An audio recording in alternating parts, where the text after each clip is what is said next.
Bonsoir, salaamaaleykum mbokk ci xarit yi merci beaucoup de nous suivre sur la télévision Futur Média ñëwaat nañ ko mardi bu nekk ni ngeen ko tàmbalee dañu leen di tegal seen émission préférée L'Oeil du Tigre waaye tey je suis trop heureuse je serai pas seule sur le plateau je serai accompagnée de Mado Mbacké Ndiaye waaye yow Mado war nga fee nekk di gelu sa waa ji nii bëgg ko sa biir xol bi ba 2 semaines liggéeyoo. waaw waxoon nañu nag lépp nag. déedéet ñooy wax ma ak yow bala ma laa bëgg a di yow il faut nga tontu ñu. yow léegi mais rendez-vous nga joxanteeg waa téléspectateur yow kañ nga changé. mais Cheikh Mbacké Ndiaye ñëwisil. ndax waaye li ma dal yàlla na la dal kon nag maa ngi nuyu bu baax mbokku téléspectateurs yi ku ci nekk sa tur ak sa sant c'est un réel plaisir nag fekk si waat leen ci li nga xamante ne moom moo di L'Oeil du Tigre amaat mbégte nag saa su ne mbokku téléspectateurs yi di ci ànd ak kenn koo xamante ne sama xarit la sama doomu ndey la kooku nag mi ngi tudd Famuse waaye di leen di dolli rek tuuti Fama moo dàq tooñ koo leen di lépp lu muy wax ay dóor la. oui lii du benn dóor da ko doon gelu alors comme ni ngeen ko tàmbalee chaque mardi dañ leen di indil loo xamante ni L'Oeil du Tigre boo xam ne exceptionnel la. L'Oeil du Tigre boo xamante ni loo leen ci nam ma gis rek loolu mooy feeñ alors comme on a l'habitude de le faire dañuy am benn invité bu spécial dañuy am invité boo xamante ni macha allah dañ koy xàmmee bu baax a baax ci suñu biir réew ndax ay jëfam ak ay jalooreem way bu dul fay la fi am donc tey invité dañ ko spécial Mado kookan la. effectivement Fama Thioune comme ni nga ko waxee nag ki ñu invité nag du kenn ku dul Modou Diagne Fada. Modou Diagne Fada moomu nag Fama dama lay fàttali rek ne ki leen né le 3 février 1979 à Darou Mousty Fama. ma dolli la ci cycle primaire am sax mun ko defee foofu ca Darou Mousty. après ci la daal di jógee daal di dem fi nga xamante ni moom mooy Diourbel doon fa defee 3e ba 6e. ba mu jógee Diourbel nag ci la daal di dem Kaolack. ci école bu ñuy woowee Gaston Berger. moom lañ ko tuddee woon à l'époque. fa la doon def fa la nekk ba terminale. alors ba mu fa nekkee ba terminale nekkoon koo xamante ni il était très doué en sciences naturelles. effectivement macha allah daf ko mës a mën. ba tax na sax terminale am mu ngi am bac S2. S2 suñuy jamono moom am na nenn nu mu ko tuddee temps yooyu fàttaliku ma ko waaye S2 la si suñu jamono S2 la alors comme il était très doué ci la daal di ñëw nag fii ci Ndakaaru nekk université Cheikh Anta Diop ba mu nekkee université de Dakar mu am cursus bu metti Mado mu am cursus boo xamante ni metti woon na trop Mado dafa jaar fa xale yi di jaar rek jeune étudiants yi ci biir ñuuf bi waaw mujjee na fa mais première année déjà moom laa lay njëkk a raconté première année blanche la yaa ngi fàttali ko année blanche boobu noonu bi fi njëkkoon am noonu man ngay wax de yow nag fekkee woo Mado góor kenn du ko buux moom sa fekkee naa ko alors année blanche boobu la njëkk a commencé ba mu terminé ci année blanche boobu nag ci la dem spécialisé wu première année di def li nga xamante ni moom mooy étude approfondie comme que moom dafa très brillant woon très doué en sciences naturelles loolu moo tax mu teel spécialisé wu ci lépp loo xamante ni moo nekk en rapport ak la science naturelle alors moom nag li nga xamante ni moom lañ ko gën a ràññee foofu ci université bi mu nekkoon mooy bañkat la woon bokkoon na ci ñi nga xamante ni ñoo doon diriger grève yi moom bañkat la mës a nekk bañkat la boo xamante ni mën naa wax sax ni fi nga tudd sànq jàll na fa dëgg la waaw xaw dañ ko yóbbu ci ñuuf ma rëbës bi ñu leen di nuyu ñu fa nekk ndax xam na ko seetaan saa su ne ñooñu ay soppe lañ alors dem na foofu nga xamante ni mooy rëbës alors ba mu génnee ci la delluwaat université pour tenter waat chance am pour continuer ses études là-bas parce qu'il a toujours été doué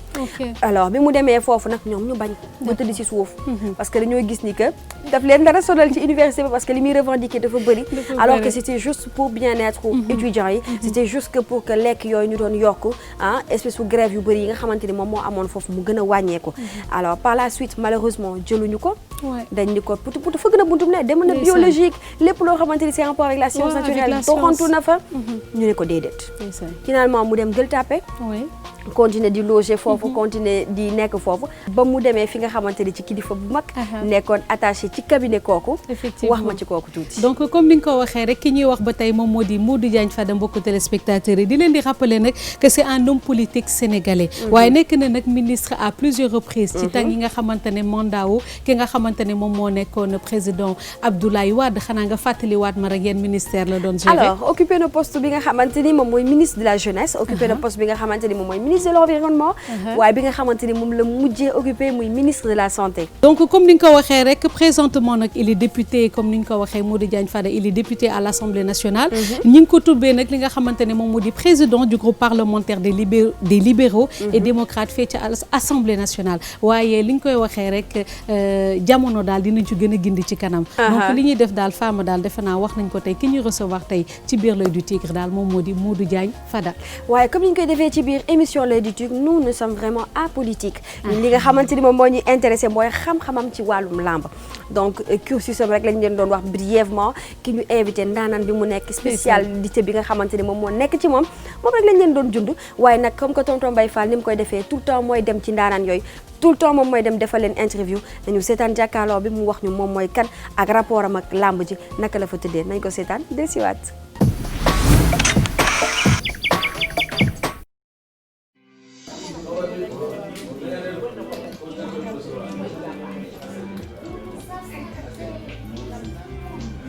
mais nag ñun tey waxuñu politique pour leeral ko amateurs yi ak téléspectateurs yi lamb rek la ñuy wax. du début lamb rek. maa ngi yéen kay lamb rek tey. waaw formidable monsieur le président donc lan la laaj première question moom mooy est-ce que mos nga def ban sport nga def bi nga nekkee xale. bi ma nekkee université dama daan boole ñetti yëf macha allah. njàng mi CI ba maîtrise musuma reprendre classe te du ma jàll octobre juillet laay jàll c'est première session yàlla mayoon ma tamit organisation bu nga xam ne daaw ma raté meeting bu daan am Colobane wala bu daan am feneen dama ciy dem parc à Mazout ñaari tali dama ci daan dem mais aussi dama organiser woon ci wàllu suma yaram parce que njàng ay boo koy def da nga war di tàggat sa yaram ma bëggoon trop nag li ñuy wax footing la wala daw boobu ñu daan daw ci corniche bi te ku ñuy wax Mbàkke yaakaar naa ba léegi d'ailleurs moo fa nekk daan ñu jiite takkusaan gu jot maa nga fa woon musuma ko raté parce que kooku bu ma ko raté woon guddi gi sax du ma mën a jàng fa laa daan donc man mën naa wax ne bu dee sport am na loolu moom yàgg naa ci def naa ci ay at yu bare te daf ma daan jàppale ci suma njàng bu baax di ma jàppale aussi suma wér-gu-yaram bu dul loolu nag li ci ëpp spectateur la maanaam dirigeant d'ASC la woon wax naa ko léegi seetaankatu match de football la seetaankatu basket la seetaankatu lamb la. si seetaankatu lamb boobu nga sax foofu la ñuy commencer ak yow mais est-ce que président yow amateur lamb nga. waaw xam nga bu fekkee xam nga man ni ma jàppee amateur du caagi ñu rek ñiy ñëw stade wala stadium pour man amateur lamb mooy ku bëgg làmb nga xam ne tey man mun ma fekkee benn combat làmb ci télé bi te tooguma seetaan ko. ah bon. mais aussi suñu aada la comme ni ko reporter di waxee jëgaani wuñ ko fenn ñun ñëpp dañoo màgg juddu gis suñu maam yi doon bëre gis suñu anciens yi doon bëre bu mel ne bëre société bu nekk am na ay bërekat mais ni ñu koy defee Sénégal nag amul fenn jàpp naa ne tey man damay dem bitim réew di tasante ak suba collègue député yi ñoom sax bu ñu amee télé Sénégal. dimanche bu jotee lamb am du ñu raté lamb ji. ah oui dañuy seetaan ñoom ñoo la gën a ñu am na ñoo xam ñoom ñoo la gën a xam turu ténor yi nekk fii ci lamb ji ñoom ñoo leen gën a xam seeni tur parce que quand même aada ak cosaan bi tamit daf ci bëri tuus yi fecc yi couleur yi tenue yi téere yi xarfa fufa yi comme ni ko gars yi di waxee sangu yi bain yi def wane doole takk sa ngemb. comme amateur nga gis nañ ko yan combat moom moo la impressionné yan combat yoo xam ni mënoo ko fàtte. xam nga am na ñu nga xam ne xañ na boobu sax nag télévision yaatagul woon bon man du ma mës a fàtte combat Mbaye Guèye ak Robert Mbaye Guèye ak Double Less yooyu. suñu génération la woon boobu lañ gënoon nekk xale du fàtte te ba tey bu ma tasanteeg Mbaye Guèye sax dama ko koy fàttali parce que nag bon c'est pas parce que Tafa Guèye mu ngi ci émission bi man waa Fass laa woon Mbaye Guèye laa faraloon mais après nag bi ma demee ba responsabilité bari xañ na am na nu mbir yi di tëddee nu nga xam ne dootoo amati jot pour toppatoo maintenant après dafa am ñu nga xam ne ñoom moderniser lamb ji ñoo ci indi koppar gars yi di sëgg ak ay millions bari na ay combat yu nga xam ne combat yu neex la ku mel ne Tyson Tyson bi li mu duggee ci làmb ji ak li mu ci apporté nekk na lu nga xam ne kenn mënu koo fàtte. saison bi ubbi na combat yi nit ñaa ngi leen di taxawal benn par benn yow gis na ni que vrai amateur nga yan combat nga souhaité woon mu am ci saison bii di. ba tey moom bu ñu dee xool ténor yi xam nga fi mu toll nii Bombardier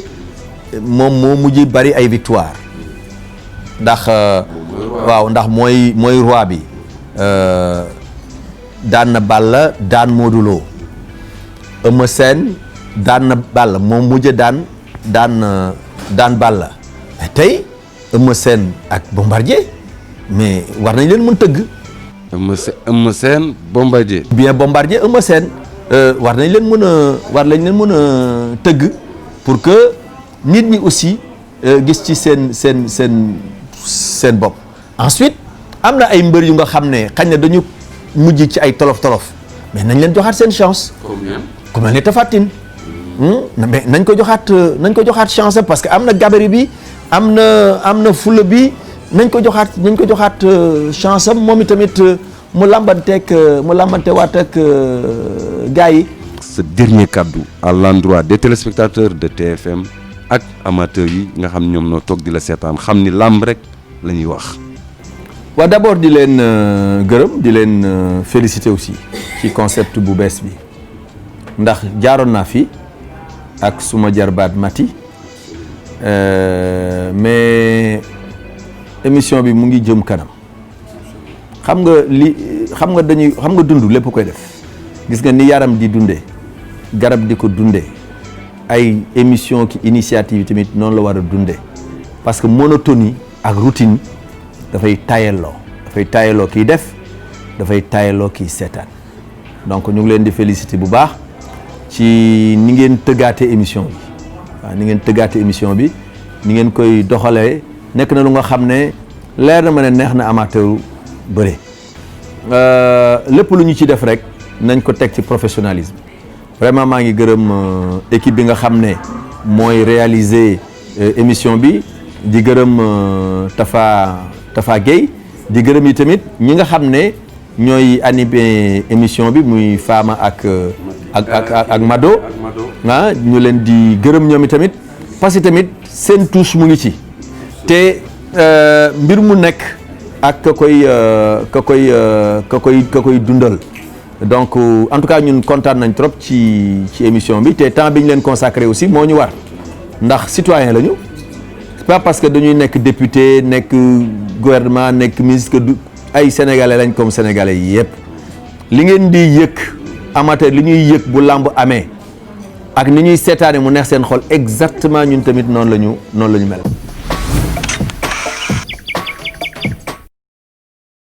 merci beaucoup tonton Mbaye Fall moom nag moo demoon ci monsieur le ministre Diagne Fada daal ñuy defal ak moom interview comme ni ma leen ko waxee woon nee naa leen ay waxu làmb rek moo ko ñor te tey durant toute cette émission ci loolu la fas yéene wax. kon nag Fama lu ñuy def rek dañuy jàll tout de suite ci li nga xamante ne moom moo di rubrique touche ñu ci ànd ak nag ki nga xamante ne moom moo di Modou Diagne Fada ndax tànnal nañu ay mbër bi ci njëkk nag moom moo di Ndiouga Tine. gul de mayaat nañu bi nga xamante ni moom mooy Boy Niang 2. kon nag ñu àndandoo bokk téléspectateurs yi xool rubrique touche ak Modou Diagne Fada.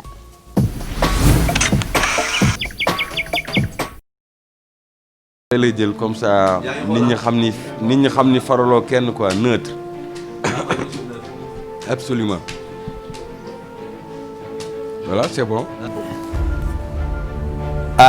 amateurs yi maa ngi leen di may tuusu Ndiouga Tine xam nga nag Ndiouga Tine moom ci ñi dàq bàkku ci ñi dàq tuus ci histoire lambu Sénégal ci la bokk surtout pour ñun ñi nga xam ne dañu xaw a commencé jëm mag tuusu Ndiouga Tine lañ bëgg.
alors donc yaakaar naa ne mokk na.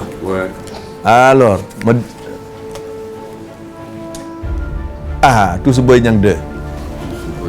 waaw bu ñu laalee génération B laal aussi génération bi donc yéen téléspectateurs yi maa ngi leen di may Tousu Boy Niang 2.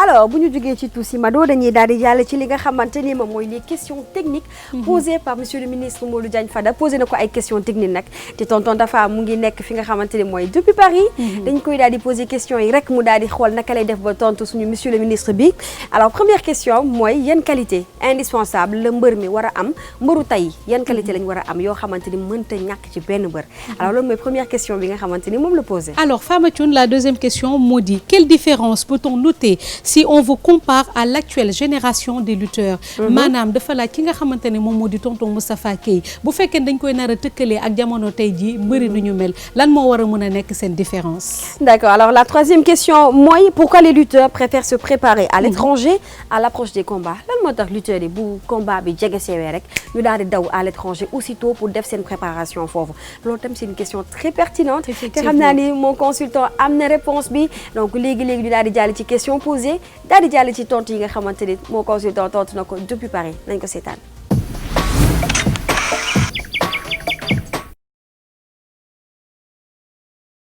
guma la waaw xam naa yaa ngi foofu si Paris sax ñu ngi perturber sa repos ak li ngay dox yëpp sa yit yi ngay dox Paris waaye nag di Tigre amateurs yi dañ ko fonk te nit ñi tamit dañ la ciy bëgg di déglu waaw bëgg a xam sa xalaat léegi nag maa ngi lay laaj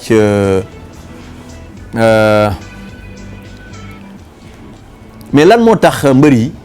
yi bu ñu nee am nañu combat rek surtout nag ténor yi ñu mag ñi bu ñu nee am nañu combat rek bu combat bi jegesee ñu dem États-Unis wala ñu dem France wala Belgique wala feneen di fa waajal seen bopp lan moo tax mbër yi di waajal seen bopp bu combat jubsee surtout combat yu mag yi ñu dem bitim réew di fa waajal seen bopp pour yow lan moo ko waral.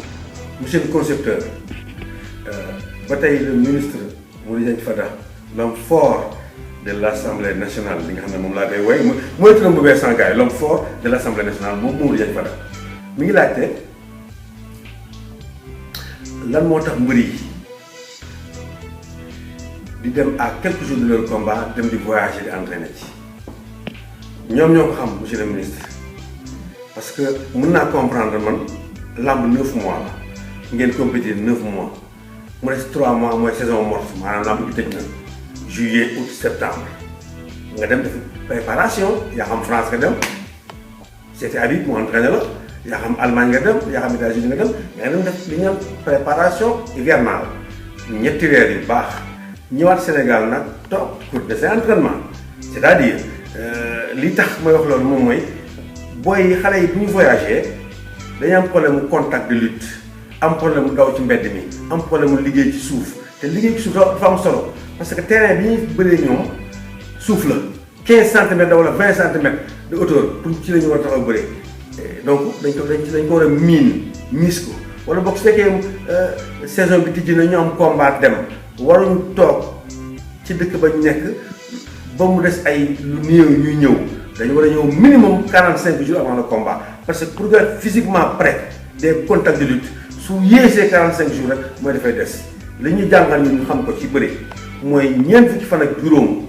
nga war a contact pour nekk pour yow doo sonn benn yoon ci combat bi ndax làmb nag bu leen fàtte ne 40 minutes la da ngeen di bëri fukki minutes ak juróom mel ne ngeen noppalu ñaari minutes wala ñett ngeen bëriwaat fukki minutes ak juróom su kenn daanu ngeen bëriwaat fukki minutes muy 40 minutes donc 40 minutes yooyu nag foog nga gérer ko pour nga gérer ko nag il faut être physique de partout ci côté bu nekk war nga mun aussi et puis la condition physique aussi Mbaye Fall ça se gère du entraîné naa rek dama ñëw rey sama bopp accélérer combat bi 40 minutes kenn mënu ko bëri sans stop donc il faut savoir gérer la condition physique maintenant entraîneurs yi nekk fii di entraîner mbër yi pourquoi ñu accepter seen mbër dem mu des 15 jours ñu ñëw non boo ñëwee bu desee 15 jours damay gerte da nga foog a nekk lu mu gàtt 45 jours wala 1 mois ku mu neex nag nga voyager ku mu neex nga wuti seen loo bugg mais daal li logique mooy xale yi li ñu wuti ci àll ba du jeex Sénégal ma nga fa les entraîneurs de boxe nga fa les entraîneurs de bëre nga fa les préparateurs en musculation ña nga fa les docteurs ña nga fa yépp nga fa xanaa am moyen rek peut-être ak mu xew rek lañu moo tax ñuy topp àll bi di tukki ji mais gisuma dara lu bari gisuma fi dara loo xamante ne mbër muy tukki da koo indi lu ëpp mbër yi nekkoon fii. waaw Tafa yow ginnaaw Mbaye Guèye le Tigre de Fass yow yaa nekkoon Tigre de Fass donc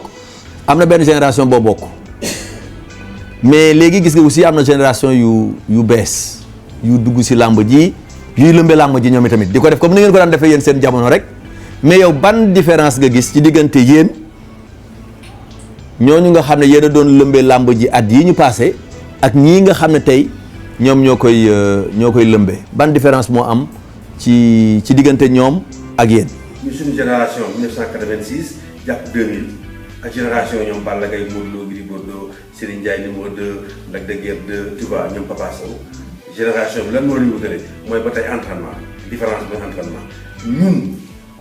saa bu defut moom dana ñun li ñu entraîné moo gën a métti ñoom li ñu entraîné te pourtant léegi nag la moyens yi gën a am léegi boo def salle de musculation sophistiquée yaa ngi fi doo sonn gant de sac yaa ngi fi ñu ne ñaan dóor gant de sac ak dañu doon dóor sac ak 100 gants parce que amuñu gants les paquets comment ça s'appelle encore li entraîneur boxe yi di téye nii pour ñu ci dóor ñun amuñu koon ay dàll caax la suñu entraîneur daan jël di ko sol seen dàll yi ñu ciy dóor ak suñu loxo dañ daan dóor sac ba suñu loxo yi xonk cuur ñoom na dañu am bande non seulement boole ci gant ba pare boole ci am ay clap yoo xamante ne ci la ñuy dóor ñooñu gën a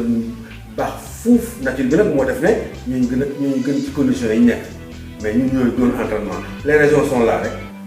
nga xool ay mbir yoo xamante ne depuis 86 ñu commencé ba jëm suuf état physique bi ñu amoon dañu amoon ay muscles am ay abdominaux bien et day naturel nag mooy naanoo ay pot piqûre wuloo naanoo ay doom boo xam ne dañuy piqûre mbaa dañuy naan ay pot mais dama def la différence rek que ñun doo daaw gis mbër 82 kilos te ren déwén gis ko mu nekk 200 kilos. bu njëkk loolu amuloon bu njëkk ñu naan naturel man sax sama biir carrière ndeysaan su la mu sant bañ def 3 mois su ma ñëwaatee kati Diop ndeysaan maa ngi ko nuyu de passage maanaam champion jël nga poids j'aime pas te voir comme ça reviens sa poids normal parce que sa bëri yow rapidité la ak choc donc gis nga kon différence bi mooy loolu bu njëkk mi ngi dañu naan màgg ak suñu poids léegi da nga gis nga kon ñoom ñi nag dañuy wuti fu nekk doole wuti fu nekk jëmm wuti fu nekk masse la différence mooy loolu ñun aussi jamono yooyu ñuy bëri victoire li muy jaxaloon je pense que ne jaxaloon ko xale yi fi mu toll nii contact de lutte ñun dañu bëri rek ña dem géej di bëri 4 heures ba 8 heures xëy na matin dem ci dun yéeg dem ci gradé yi yéeg musculation sax daañu ko def lu bari donc daal différence bi daal moom mooy daal ñun daal ñoo gënoon baax état physique ñoo gënoon baax entraînement jamono yi nga xamante ne mooy jamono xale yi toll nii. ñi bëre tey ci jamono jii yan qualité physique wala yan melokaan ci wàllu ni ñuy tàggati seen yaram moom lañ mënta ñàkk ngir bëre waaw yan qualité physique lañ war a am ngir bëre jaar nga ci say morom jaar nañu ci yow lan nga jàpp ne moo war a nekk arme physique ku nga xam ne day bëri yu mënta ñàkk daal bu dul loolu rek xam naa ne mu nekk mbër dina jafe sonal nañ na nag waaye loolu mooy laaj bu mujj bi. yan lan la mbër war a yore pour nekk un champion qualité physique yi nga xam ne dafa indispensable pour nga nekk un grand champion mooy da nga war a physique da nga war a rapide da nga war a souple da nga war a endurant da nga war a efficace da nga war a aussi hygiène de vie bu baax pour nekk un grand champion boo seetloo nag sunu xale yi seen façon d'entraînement moom mooy suñu problème ñun ni ñuy entraîner n'importe quoi avec n'importe qui moo tax ñu leen di conseiller pour ñu dem ci les professionnels boo demee INSEP bi ci INSEP bu Iba Mar Diop mais y a des jeunes yoo xam ne seen morom lañu fraîchement ñu ngi doon am seen examen mën ngeen jël orienté leen wan leen ci ay lan ma des b.a.-ba de sportif naka la ñuy def talon fesse da nga def élévation de genou mais ils préfèrent peut-être être costaud énorme que être fort et beau benn athlète pour nga nekk ko foog say abdominaux tracé wax nañ ko waxati ko foog say bras génn foog say muscles génn nekk ay muscles yu ñu mën a ràññee da gis na xale yi dañu am sax bras am épaule mais malheureusement seen corde abdominale seen biir yi duñ ko defar te biir dafa am solo trop ci un athlète biir boo yëngatoo boo xëccee gauche biir la nga dem droite biir la nga yëkkati biir la lépp si biir la centralisé da nga gis ne booy dañuy ñëw ci làmb ji am ay biir yu rëy donc c'est vraiment dommage pour ñoom waaw mais toujours nag duñ teg ci leen xelal en tout cas daal monsieur le ministre daal mbër daal moom soo ko bëggee doon am efficacité moom mooy entraînement yi di entraîner bu baax di lekk bu baax di tëdd nelaw bu baax di récupérer bu baax di def aussi beaucoup de contact de lutte je conseille aux gosses di def ay contact de lutte yu bëree parce que contact de lutte moo lay fay ci làmb mooy fay ci làmb ji mu ngi dem boxe yi mu ngi dem yenn gi saako mu ngi dem fa neex mais li ci ëpp solo rek mooy les contacts yu bëri ba seeram man di bëri loolu moom bëri ko amee rek moom loolu moom kenn waxtu ko.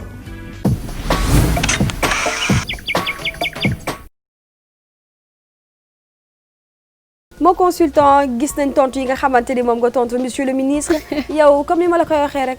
ku la xosi rek nga daal koy xuli ci saa si. effectivement ci luñ la laaj rek da koy daal di tontu automatiquement. moom la suñu maam yi doon wax rek naanaan maanaam les bonnes sauces tout le temps les vieilles marmites font toujours les bonnes sauces maanaam daal ginnaaw bu mu nekkee noonu la bagage yu bari nga ci biir ba tax na saa su ne rek buñ ko laajee day tontu dafa mel ni waxtu publicité jot na Fama ko may indil tey. alors ñu daal di seetaan suñu spot bi chic daal di jël si waat léegi ci plateau bi à tout de suite.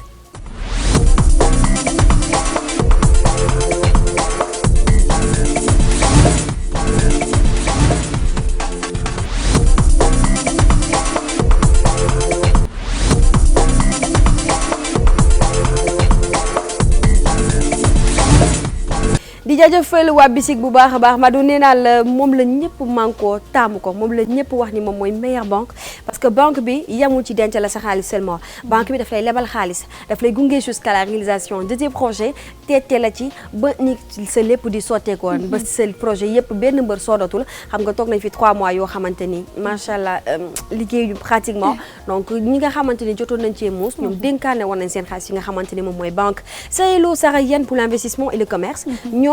Bisik jàppale na leen gunge na leen ba 3 mois yi sentiruñ ko sax passé sentiruñu benn yoon ni que nekkuñu di liggéey parce que amoon nañ ci ay projets entre temps yoo xamante ni Bisik gunge na leen jusqu'à la réalisation de ces projets là donc Bisik maa ngi koy digal ñëpp ku ci amul compte dawal léegi nga daal di uti compte ci nga xamante ni moom mooy Bisik. kon nag ginnaaw bu ñu paree ak li nga xamante ne moom moo di Bisik di banque bi xew ci jamono ki nga xamante ne moom moo di Fama wax na leen ngëneel li nekk ci biir ba tax na ñu ngi leen di ko digal dañuy jàll nag ci li nga xamante ne moom moo di pronostic xam ngeen ko saa su ne dañuy dem nag seeti ki nga xamante ne moom moo di sunu gan mu sàkk tànn nag li nga xamante ne moom moo di ay làmb jox ko ne ki nga xamante ne moom moo di Moustapha Guèye suñu expert moom laay wax moom nag mu pronostiqué bu baax ci li nga xamante ne moom moo di combat boobu kon nag suñu pronostic bu njëkk bi nga xamante ne Modou Diagne Fada tànn na ko Fama moom moo di nag sox mi nga xamante ne moom moo nekk écurie xam sa cosaan ci digganteem nag ak ki nga xamante ne moom moo di ndigal bi nekk nag écurie Balla Gaye 2 non combat yu xew combat yoo xamante ni léegi dëkk bi yëpp ñoo koy waxtaane yooyu combat la tànn alors ki nga xamante ne moo ci topp mooy Tyson bokk ci écurie Tay Shinga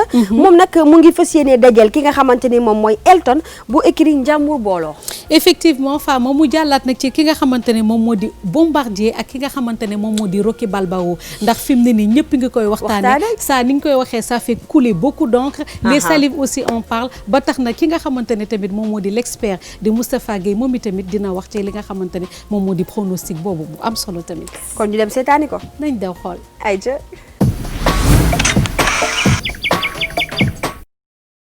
Tafa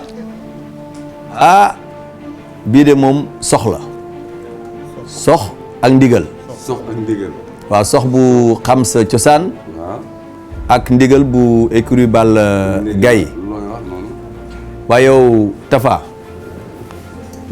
combat bii kuy favori bi Tafa nag xam naa technicien nga da nga fi nekk naan kii am na lii dooleem nii la tool kii yëpp doole kii yëpp nangam expérience yooyu yëpp waxuñu ko xam lu ñu bëgg ñaar ñi kuy daan waaw ndax tey bu nit ñi doon teg ci kan la ñuy teg loolu la ñu bëgg nga wax ñu ko nga leeral ñu yow mi nga xam ne yàgg nga ci làmb gi def nga fi lu nekk nag macha allah wax ñu ñaar ñi bu ñuy bëree kan mooy daan voilà ku ci ëpp chance daan nang ñu ko wax. Mbaye Fall monsieur le concepteur le ministre Modou Diagne Fada daf mu demandé combat bi dox ci diggante sox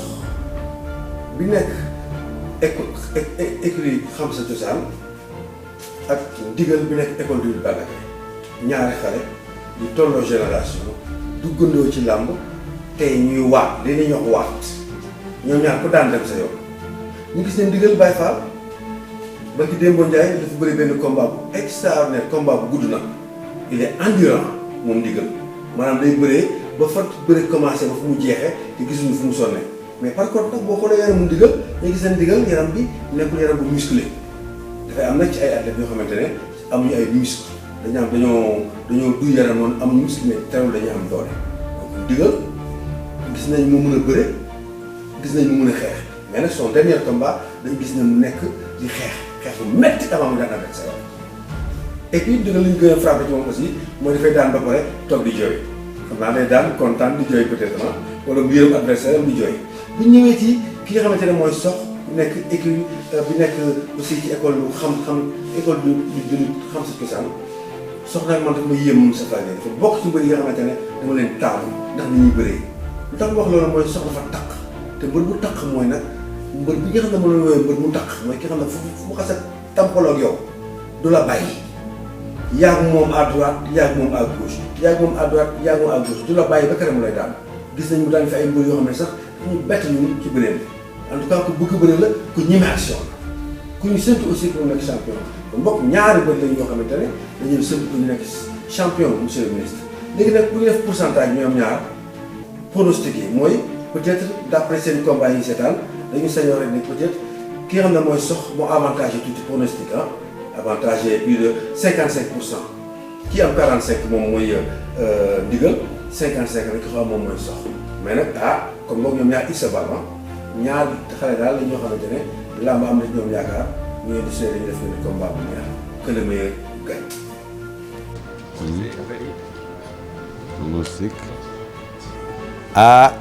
benn combat moom macha allah Tyson 2 Elton kii moom ñaari poids lourd lañu ñaari poids lourd ñoo war a daje Tafa xam nga leen bu baax mbër yi yëpp xam nga leen say rakk lañu gis nga leen ñu évolué ci làmb ji xam nga Elton xam nga Tyson 2 ñoom ñaar bu ñu dee bëree ku ci ëpp chance ku war a gagné selon yow li nga xam ci làmb kan moo ci nekk favori waaw bul jaar fi génn fii nag waxal rek ku ci nekk favori jëlal say responsabilité nga wax ni kay nekk favori. ba tey le ministre Modou Diagne Fada muy demandé combat boo xamante ne man bu ma déggee taxaw na sax dama jommi muy diggante Elton bi nekkoon école du Balla Gaye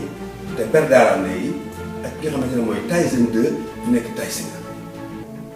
damay commencé ci Tyson 2 déjà benn mbëru Lebu la dëkk ci tefes ñaar nekkoon na présélectionné équipe nationale ba nekkoon fa ñoom Modou Lo ñett dafay xeex ñeent dafay bëre juróom dafa gaaw il est rapide moom Tyson 2 ay Ama Baldé ay Boy Niang ay Zoss ay Gouye Gui ay Lac Rose ñooñu ñoo nekkoon ay adversaire ki nga xamante ne mooy Tyson 2 mun leen am nag mu dem plongé ju un peu plus haut tëb dem ci kaw dem wuti Elton nekk école bi ñu Balla Gaye nekkoon fa quitté fa léegi daal di fermé daal di formé li ñu naan écurie boppam kon loolu daf ko war a jural motivation ndax boo jógee ci écurie dem ci benn écurie dañ lay séntu ci nga daanu wala nga daanu boo daanee nag mooy firéeku nga buñ la daanee nag nga commencé sikki sàkk Elton tam nekk mbër boo xamante ne ñëpp dañu séntoon ci moom ak grand champion moom la ba léegi de mais dafa xaw a sombre rek dafa perte ñaari combat yoo xamante ne dans sa carrière Elton suivre naa carrière bu baax dafa perte ñaari combat yoo xamante ne peut-être waru koon perte benn waroon na ko perte certainement mu mujjee perte muy diggante ak Pakala parce que un grand champion moo ko daan Pakala ku mu daan rek teewul nga nekk mbër mais dafa perte contre bu nees yàgg na maintenant nag waaye deux soirs na rattrapé wu daan fi nga xamante ne mooy bis bu ndóoy crochet droit la ko dóor mu daanu ABC Elton nag mbër mu dóor la crochet droit te bu la téyee pour nga rëcc ci problème bu jeex la mais Elton tamit dafa mel dafa wàcc benn cran pour bëri ji ak ki nga xamante ne moom mooy Tyson 2 c'est normal làmb nag loolu la joxente chance bërinte la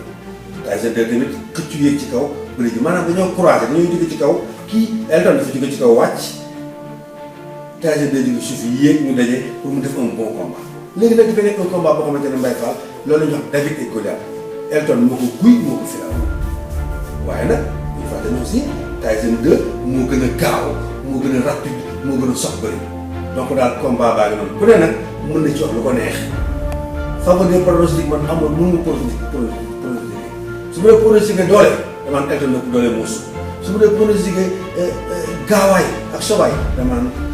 Tyson 2 moo gën a gaaw moo gën a sox kon donc ñoom ñaari mbër yooyu ñaari espoir la ñu mag yoo xamante ne ñu ngi ci arène bi que le meilleur gagne. mais Moustapha man bëgg naa quand même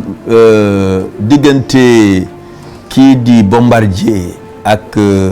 Rocky Balboa ñu waroon ko taxawal CNG bi xëy ne loolu mënul nekk bon ñun ñi nga xam ne xañ na xamuñu lu bari ci làmb ji bëggoon nañu xam loolu ndax CNG li mu wax mun naa jaadu na wala boog li mu wax jaaduwul parce que lu ñu mën a wax rek mooy këlee borom doole la kii tamit macha allah te combat bi naroon na leen a jural ay koppar yu bare bari yoo waroon dellusiwaat ci koom-koomu réew mi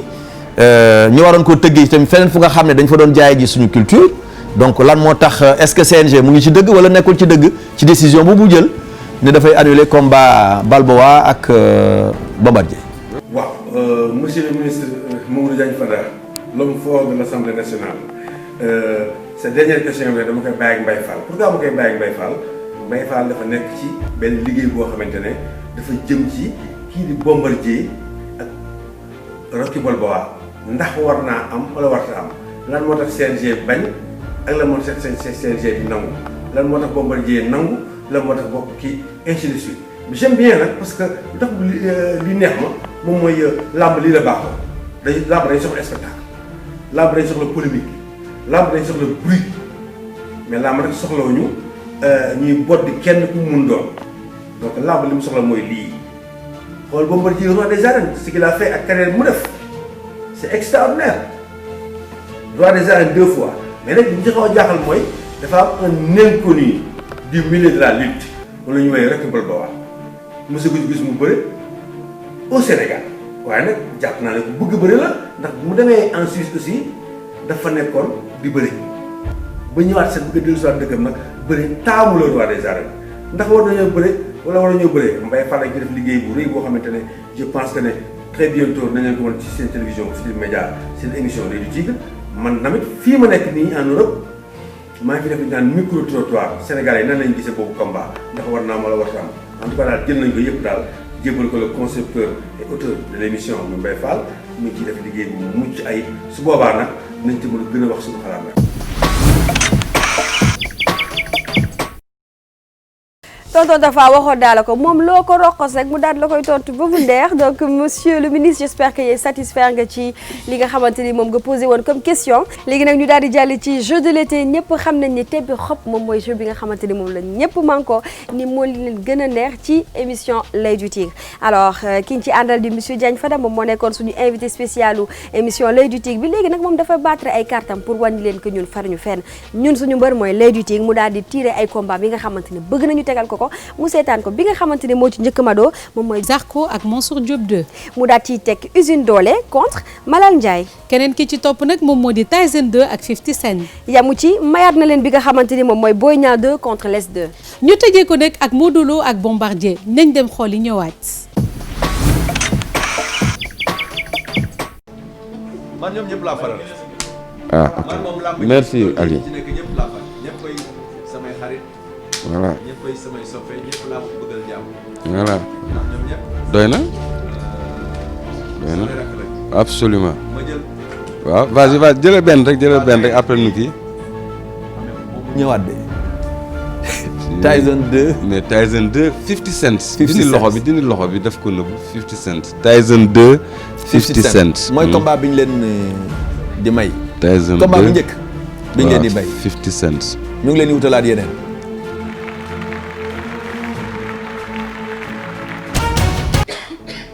alors. 2 3 boobu mooy quatrième bi. Usine Doole Malal Ndiaye. Usine Doole Malal Ndiaye. Usine Doole Malal Ndiaye. une heure mooy 21 minutes.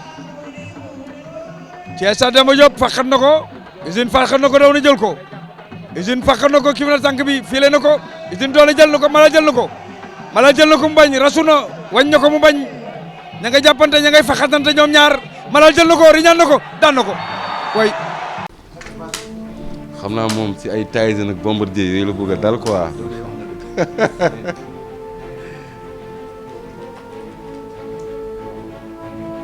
Boy Niang 2 Les 2. ah Boy Niang Les 2. Boy Niang bi moom am na chance ak man de. ah sa xarit la daal. non am na chance ak man. waaw Boy tànn naa Niang ko fekkele Les 2.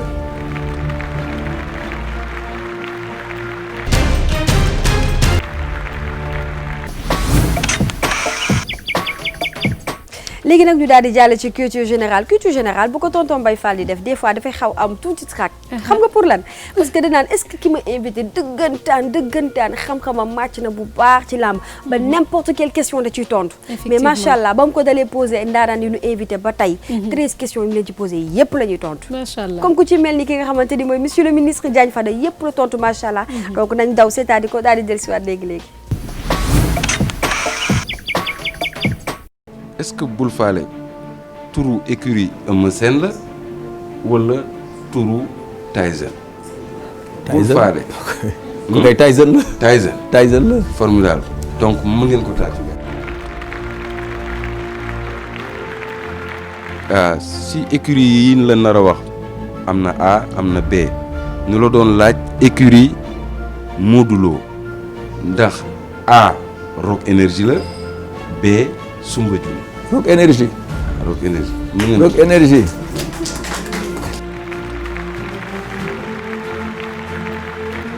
léegi nag ñu lay laaj est-ce que Tafa Gueye bi muy nekk champion toll si dëgg-dëgg est-ce que moom mos na bëre si stade bu ndaw bi maanaam si stadium bi. mosuma koo fàttaliku. ah très bien donc. ca bu mag rek dañuy wax A ndax mos na fa bëre B foo mosu fa bëre. mosuma koo fàttaliku. donc effectivement mosu fa bëre. dañ la wax si ñetti lutteurs yi ñu lay wax monsieur le président am na si kenn koo xam ni nekkagul roi des arènes si ñetti lutteurs yi ñu lay wax A Bombardier B Balla Gaye 2 C Modou Lo si ñetti mbër yi kan moo si nekkagul roi des arènes. Modou Lo moom xarañ na lool mun naa bëree waaye roi des arènes rek moo ko dese. c'est ça.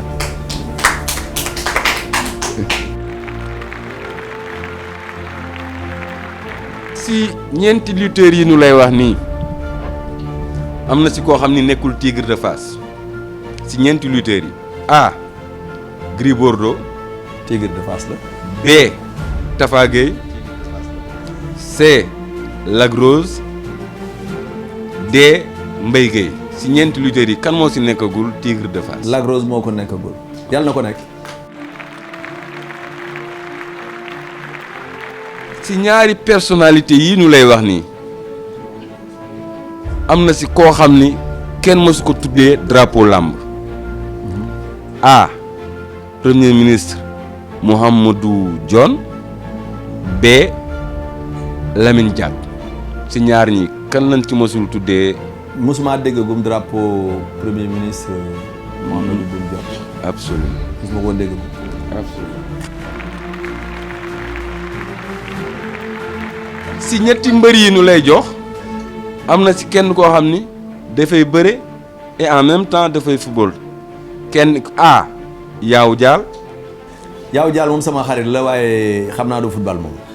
B. ku bëgg Ablaye Wade la nag mbaa moom ma ko bokk. B. Siteu. Siteu yi tamit ku mën a tuus la ku saf xorom la ku waaye tamit yaakaar naa tànk ni moo ko gisee mu warta mën a football. C. Zarko. ah kooku la kooku moom day moom ndax turam wi rek moom turam wi rek wane na ne war naa mën a football. Double Less am na ñaari doom yoo xam ni dañuy bëre ñu leen laaj A.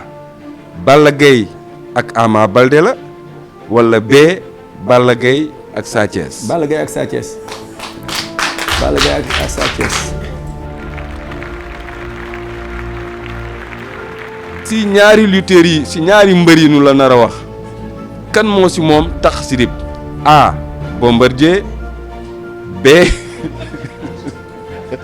Tapha Tine. Tapha Tine tax ci rif. Tapha Tine.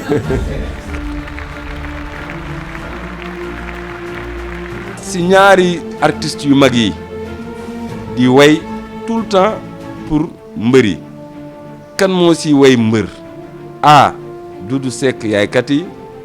B. Ismaïla Lo. Doudou Seck yaay kat yi kooku moom waaye mi nag daf ma saf de. c'est ça. baatam bi macha allah maa ngi ko koy wax nag mu dégg ko yàlla na ko ci yàlla defal jàmm.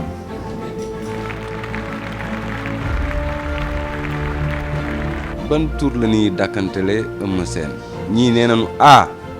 Tay Shinga. B. le lion de Guédiawaye ban la si Tay Shinga. Tay Shinga.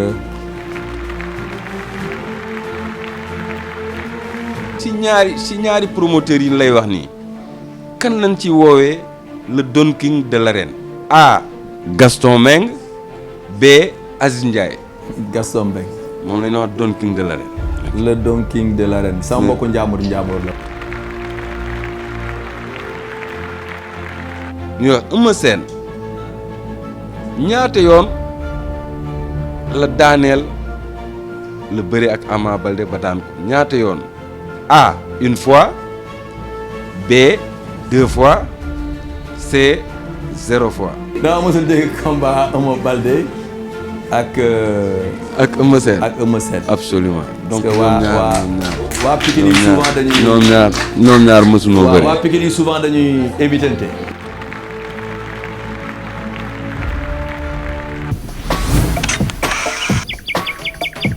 kon nag mbokku téléspectateurs yi gis ngeen ko trouvé na question yëpp yi nga xamante ne moom lañ ko posé li ñuy def nag dañuy jàll ci li nga xamante ne moom moo di taaru làmb mu nekk nag rubrique bu ñu soxal loolu maak Fama nañ daw xool ñëwaat tout de suite.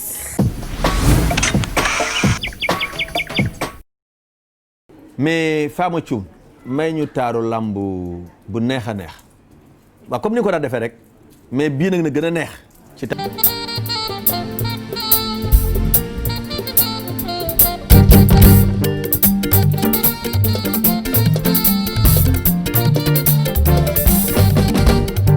seet leen ci yàlla lii de ñaaw na yéen ñi di door jigéen ñi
léegi nag ñu daal di jàll ci sunu zapping ginnaaw ba ñu wanee taaru lamb ba pare sunu zapping daf ñuy neex parce que dañuy dem RTS dem Sen TV dem 2STV dem LCS dem fépp daal di jël li nga xamante ni moom mooy seen i émission lamb daal ciy ciix li nga xam ne mooy ci actualité ak buzz daal leen koy tegal ci seen émission L'Oeil du Tigre nañu seetaan sunu zapping del si waat.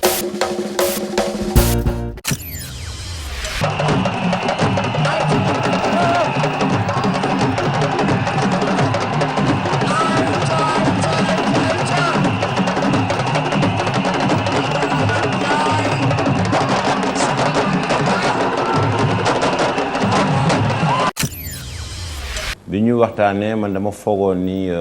ci leneen la ñuy waxtaan lu dul combat bi du am mais c'est la grande surprise ñu ne ma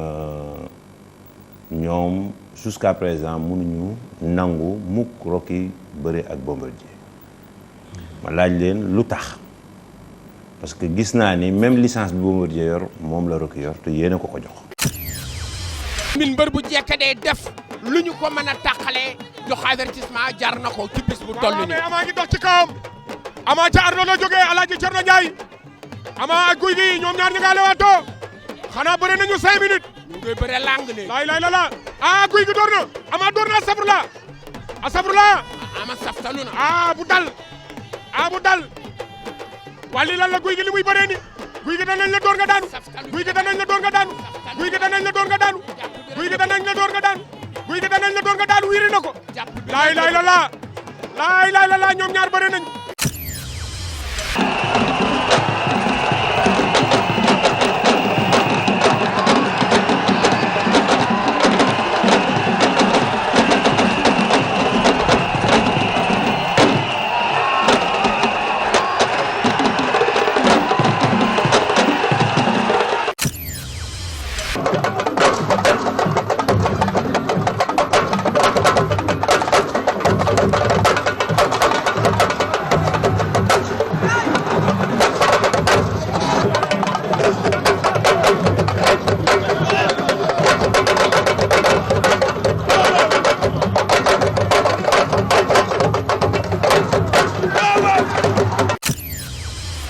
mais tamit ci affaire Bombardier bi mbëri war nañ see wax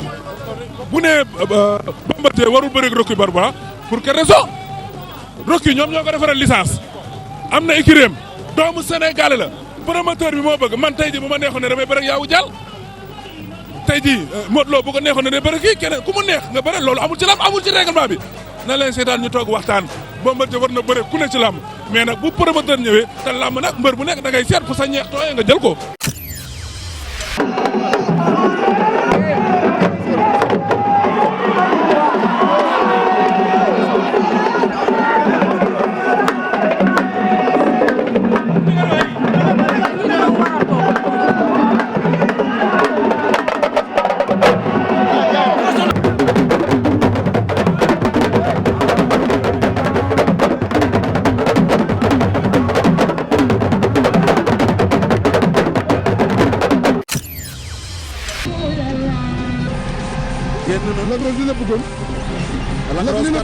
dina tuur nit mu daanu ci ñoom ñaar. Kaaw mën na ci am de. oui. Lac Rose bañ na Garga Mbossé bañ na. bëre bu rëy la du bëre bu ndaw. Garga plaqué na. Lac Rose bañ. Garga ngi Lac Rose ay dóor. Lac. da koy daan Garga daan na Lac Rose. da koy daan Garga daan na Lac Rose. waxoon naa la ko. Ama jël na tànk bi Ama jël na tànk bi Ama jël na tànk bi Ama jël na tànk bi wandal na ko bañ na laay la Gouye Gui rëcc na waaye lii lan la añ na ko bañ na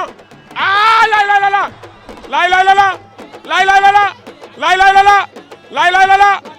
na nga ca suuf Ama moo tegoon benn tànk bi ci suuf Ama moo tegoon añ na ko bañ na Gouye Gui daan na Ama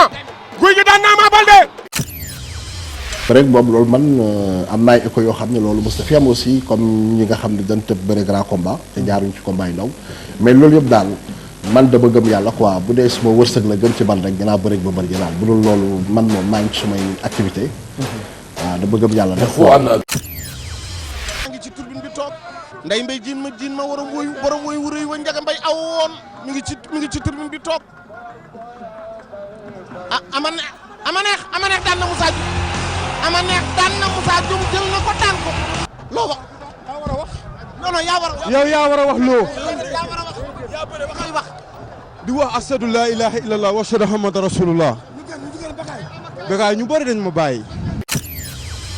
ñu ne ma am licence ak nekk mbër du benn fii Sénégal